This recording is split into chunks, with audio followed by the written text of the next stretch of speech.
Assalamualaikum warahmatullahi wabarakatuh. Kembali lagi bersama Bu Ida.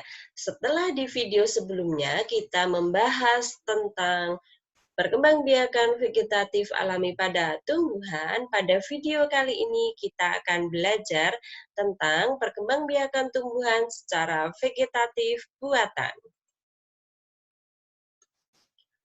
Perkembangbiakan vegetatif buatan pada tumbuhan merupakan materi tematik tema 1 muatan pembelajaran sains.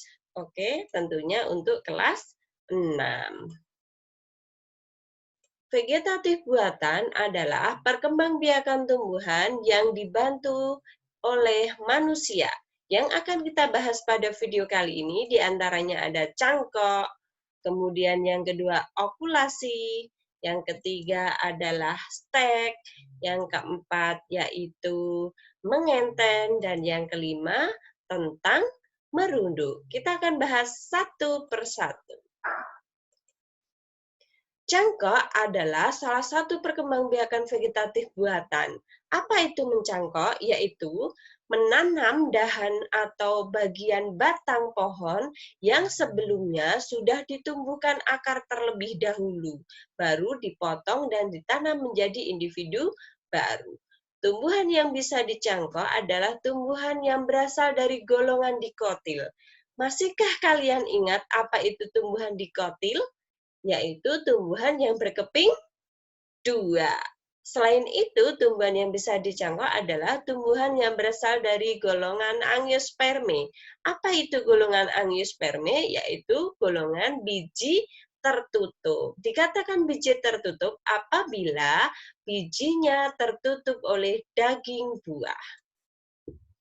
Contoh tumbuhan yang bisa dicangkok diantaranya adalah tumbuhan mangga, kemudian pohon jambu, pohon jeruk, dan hampir semua pohon buah-buahan bisa dicangkok, rambutan, dan lain-lain.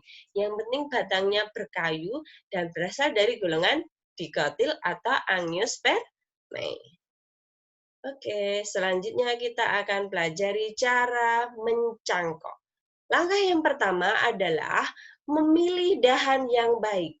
Dikatakan dahannya baik jika batangnya lurus, tidak bengkok-bengkok, dan berukuran sedang, tidak terlalu besar, tidak terlalu kecil. Dan dilihat posisinya enak apa tidak nanti buat mencangkok. Maksudnya dia tumbuhnya ke atas atau ke sampingnya sulit dijangkau, itu juga bukan syarat dahan yang baik. Langkah yang kedua dalam mencangkok yaitu mengelupas bagian kulit yang akan dipotong dahannya. Ukurannya kira-kira 5-7 cm. Dikelupas pakai senjata tajam dan tentunya harus berhati-hati. Langkah yang ketiga adalah membersihkan lendir yang ada pada batang kayu pada dahan yang akan dicangkok. Apa tujuan dari pembersihan lendir itu? Supaya enzim traumalin yang ada pada dahan tidak dapat bekerja. Apa itu enzim traumalin? Yaitu enzim yang bertugas menyembuhkan luka pada tubuh tumbuhan saat tergores. Jadi kulit batangnya ini kalau tidak dibersihkan akan tumbuh kulit baru sehingga tidak akan tumbuh akar di sini. Langkah yang keempat adalah membungkusnya dengan tanah yang subur. Tentunya harus dilapisi dengan plastik di luarnya atau boleh dengan sabut kelapa. Tentunya jangan lupa disiram secara berkala supaya mudah tumbuh akar. Semakin subur tanahnya dan dirawat secara teratur akan mempercepat pertumbuhan akar. Kira-kira lebih dari 1 minggu akar akan tumbuh tergantung jenis batang yang kita cangkok, kemudian kita potong di bagian bawah dahannya dan bisa ditanam menjadi individu baru. Berikutnya adalah stek. Apa itu stek? Penanaman tumbuhan yaitu potongan bagian tubuhnya yang ditanam. Karena ini stek batang, maka bagian tubuh yang ditanam adalah bagian batangnya.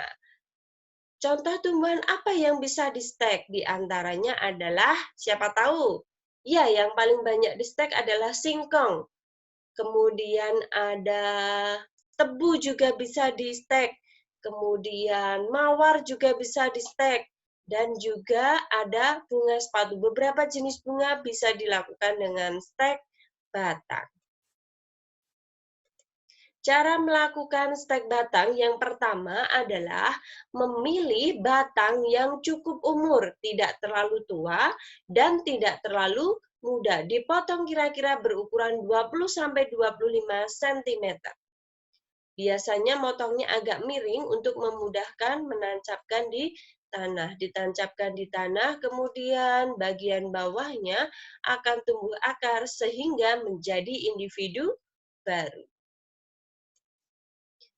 Vegetatif buatan yang berikutnya adalah stek daun. Berarti bagian atau potongan tubuh tumbuhan yang ditanam adalah bagian daun.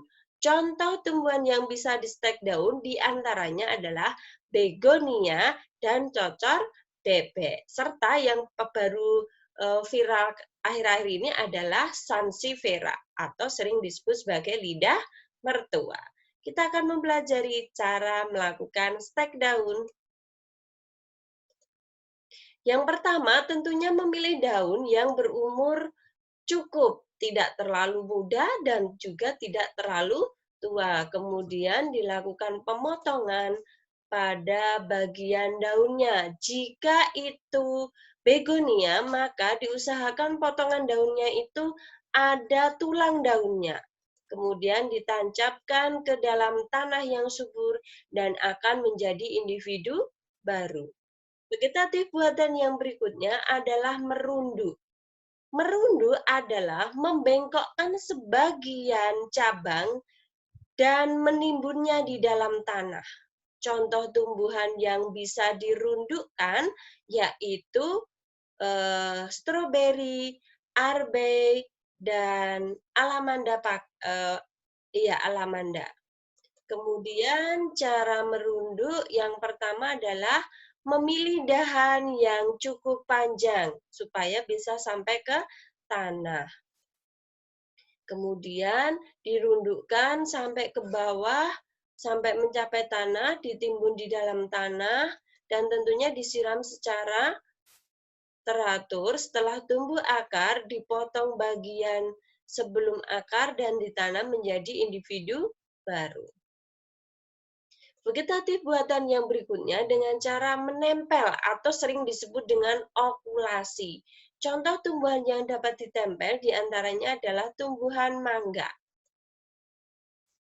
Cara menempel atau okulasi yang pertama adalah memilih tumbuhan yang ada mata tunasnya, calon dahan atau calon batang yang sekiranya sudah muncul daunnya. Kemudian dipilih dipotong, tidak pada dekatnya, disisakan sedikit dahannya, kemudian disiapkan atau dipilih batang yang mau ditempeli, digores berbentuk seperti huruf V untuk memudahkan memasukkan mata tunas ke dalam batang yang akan ditempeli. Kemudian mata tunas yang sudah ditempel diikatkan ke dalam kelupasan kulit di batang yang akan ditempel. Akan muncul mata tunas dan nanti dipotong di atasnya setelah tumbuh. Nih, di atasnya ini karena dia akan mempertahankan akar tumbuhan yang pertama adalah akarnya dan yang kedua dipilih bagian atasnya sehingga bagian atas tumbuhan utamanya tidak digunakan. Kemudian vegetatif buatan yang berikutnya adalah menyambung atau sering disebut sebagai mengenten. Hampir sama dengan menempel tadi, tumbuhan yang bisa disambung adalah pohon mangga. Cara menyambung atau mengenten yang pertama memilih batang bawah, kemudian diberi seperti ini ya, apa namanya, seperti dibagi menjadi 2 begitu. Kemudian memilih batang atas, ini batang bawah yang dipilih tentunya yang berakar kuat. Kemudian batang atas yang dipilih biasanya yang dari varietas buahnya bagus. Kemudian dibentuk seperti huruf V begitu untuk memudahkan memasukkan ke batang bawah. Batang atas dimasukkan ke batang bawah, kemudian diikat. Setelah beberapa saat akan tumbuh menjadi individu baru yang menggabungkan dua keutamaan, yaitu tumbuhan yang bawah berakar kuat dan tumbuhan yang atas berbuah besar dan manis biasanya yang dipilih. Oke. Selanjutnya adalah kita akan bahas apa toh kelebihan dari vegetatif buatan itu. Yang pertama, anakan atau individu baru yang dihasilkan mempunyai sifat sama persis dengan induknya. Jadi, vegetatif buatan sering digunakan untuk pengembangbiakan tumbuhan, terutama tumbuhan yang berbuah, supaya tumbuhan yang berbuah besar dan manis bisa dikembangbiakkan menjadi individu baru tanpa mengubah sifatnya. Jadi nanti akan tetap mendapatkan anakan yang jika berbuah menjadi buah yang besar dan manis juga. Yang kedua adalah menghasilkan individu baru dalam waktu yang lebih singkat. Jadi, vegetatif buatan ini membutuhkan waktu yang lebih singkat jika dibandingkan dengan perkembangbiakan secara generatif atau menumbuhkan tumbuhan baru melalui biji. Yang ketiga, menghasilkan tumbuhan yang sulit tumbuh dari biji. Di antaranya adalah anggrek. Anggrek itu membutuhkan waktu yang lama dan sulit jika ditumbuhkan dari biji. Yang keempat adalah kualitas tumbuhan dapat dikendalikan. Maksudnya, hasil dari anakan pasti sudah bisa diprediksi karena sama persis dengan induknya. Selain punya kelebihan atau keuntungan, vegetatif buatan juga punya kekurangan. Di antaranya apa? Kita lihat. Yang pertama, individu baru yang dihasilkan kurang kokoh, mudah roboh. Karena apa? Akar dari tanaman yang dikembangbiakkan dengan vegetatif buatan, terutama cangkok, merunduk, dan lain sebagainya, akarnya adalah akar serabut, walaupun tumbuhan asalnya berakar tunggang karena dikotil, sehingga dia mudah roboh. Apalagi kalau pohonnya sudah besar, daunnya banyak, buahnya besar-besar, begitu kena terpaan angin, biasanya mudah roboh, lebih mudah roboh. Yang kedua, tidak ada keragaman genetik dari anakan. Karena apa? Sifat dari anakan sama persis dengan induknya, jadi tidak akan dihasilkan genetik yang baru. Tentunya otomatis varietas yang dihasilkan akan sama dan tidak akan menghasilkan varietas yang baru. Mungkin hanya itu yang bisa Bu Ida sampaikan yang mengenai vegetatif buatan pada tumbuhan. Semoga memberikan manfaat untuk kalian. Banyak-banyak baca buku, boleh juga baca-baca dari internet untuk menambah pengetahuan kita tentang perkembangbiakan tumbuhan. Jangan lupa jaga kesehatan, like, komen, dan subscribe. Goodbye. Assalamualaikum warahmatullahi wabarakatuh. Sehat semangat.